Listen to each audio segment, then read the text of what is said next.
My name is Don Pinfield. I lived my whole life in the Phoenix area. I was diagnosed 4 years ago, February the 26th at 11:45 a.m. 2013. We remember certain things. I've been attending here at Banner Neuro Wellness Center for 2.5 years. Okay, my name is Ron Klein. I live in Mesa, Arizona. I'm on the board of directors of the Parkinson Movement Disorder Alliance, which is located in Tucson, Arizona.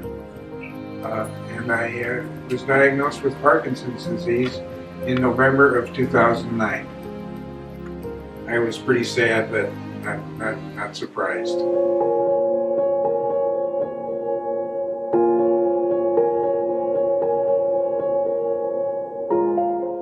Found out over the years that if you talk to 100 people, you will get 100 different versions of Parkinson's disease.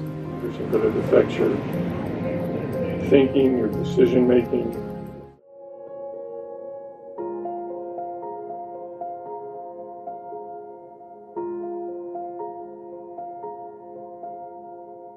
I experienced symptoms of Parkinson's probably for 15 to 20 years. I just didn't recognize them being related to a disease. I thought it was just funny little things my body decided to do or not do. Prior to that, the little things I saw happening, I didn't know it was. I lost my sense of smell where my right arm didn't swing anymore when I walked. So that's a classic symptom.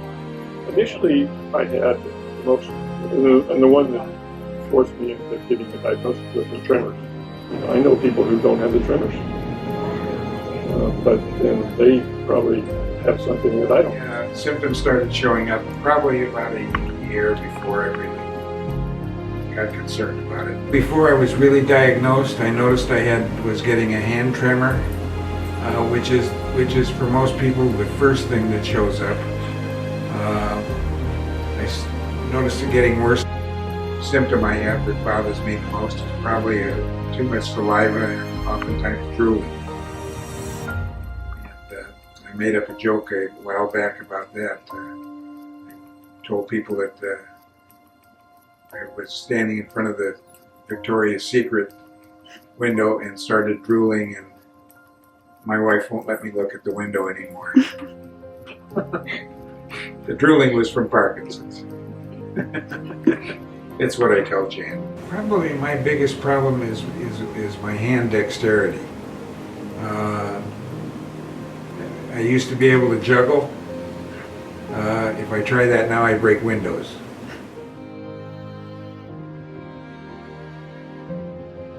People always ask us, well, how many days should I exercise? Thinking they're going to say 3 or 5. Maybe some people will say that, but I say every day. Because exercise is a medicine. I like my exercise.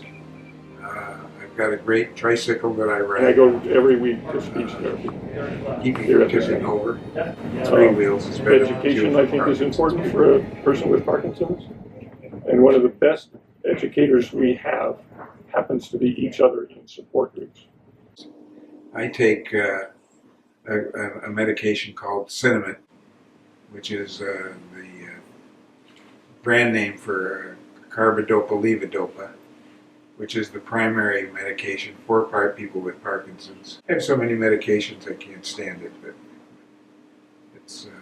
it goes with the territory. We have on time and off time. On time is when your medications are working. Off time is when they're starting to wear off or things are gone. And that's when I notice my hand tremors. I'm nearing the end of the on time. And I'm basically on the same medications that I was when I was diagnosed, which is a good thing. Hi, I'm Carlene DeMarel. And we're at Banner Neuro Wellness right now. I started right away over here because I knew about the place. A friend of mine from church had Parkinson's, and she died just before this opened, but our church nurse knew about it. She came to talk to me since I found out that I had Parkinson's. My name is Annette Edwards, and I'm the manager here at Banner Neuro Wellness.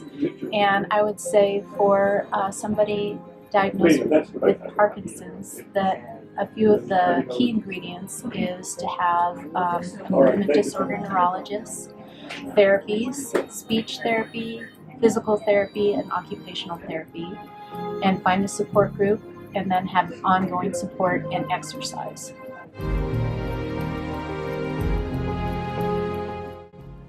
Years and years ago, I found out I was the class clown.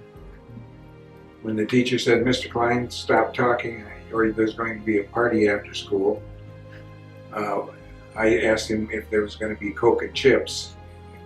And we did have a party after school without Coke and chips, no, needless to say. Found out at that point I could get some good laughs and became the class clown. And I find out that if I share that humor with a lot of people, it helps them.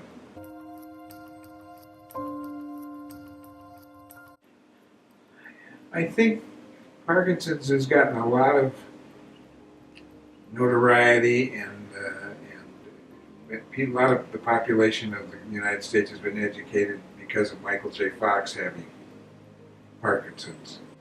It's being diagnosed more often now than it has been in the past. I don't think that's a good thing, but it is a fact. Of course, I married to Jan for 50-some years. Well, when he came back from the doctor, we just kind of held each other and cried for a little bit. It was devastating. But Ron said, okay, that's the end of that. We're going to just move on. And we did. And he has a tremendous need to do outreach. He likes to help other people, especially somebody with Parkinson's. And we've started a support group where we go in the summer. They didn't have one there. And I just admire that in him. He said, God let this happen to me for a reason, but I'm going to do something good with it. And I think that's kind of his philosophy. So I'm just very proud of him. I try not to have a lot of scatter rugs laying on the floor because even generally speaking, older people can trip on those, but Parkinson's people have a tendency to shuffle their feet a little bit more, and that's not good. I make sure the house is kind of well lit at night with night lights. So he's up and down quite a bit at night. So I have little lights, so safety, I think of safety. Other than that, we still travel, we still see our friends, we still go out to eat. You know, we do whatever we want. It's just all done a little more slowly. This is a pen that was designed for Parkinson's people. But instead of trying to write like this, you put your finger through there like that, and then you hold it with your thumb and your middle finger. And I encourage anybody that I find out has just been new, join a support group. You can't surprise us what you'll ask. We've heard it before, and we've lived it. We've lived it. And having lived through it, we're able to share with people that it is not the end of the world. Parkinson's is not a death sentence, but it is a life sentence. Well, doctors will tell you, it won't kill you, but it changes your life. it's not the end of the world by a long shot. You do what your doctor tells you, and be sure to exercise along with the other program. You can lead a pretty normal life.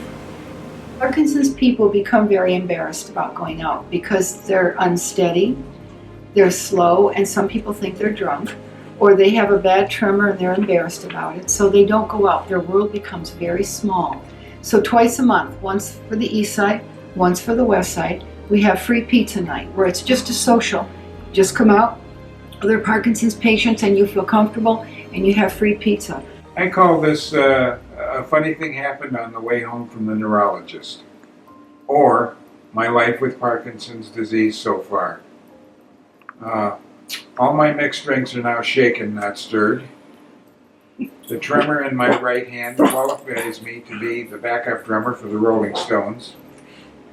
Since all my medications cause constipation, I will save $100 a year on toilet tissue. I am responsible for preparing all shake well before serving products. My recycle bin for used prescription vials has a scrap value of $325.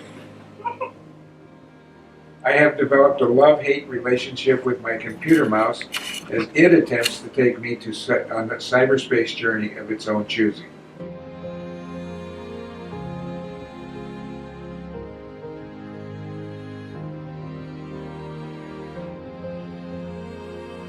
That's all, folks.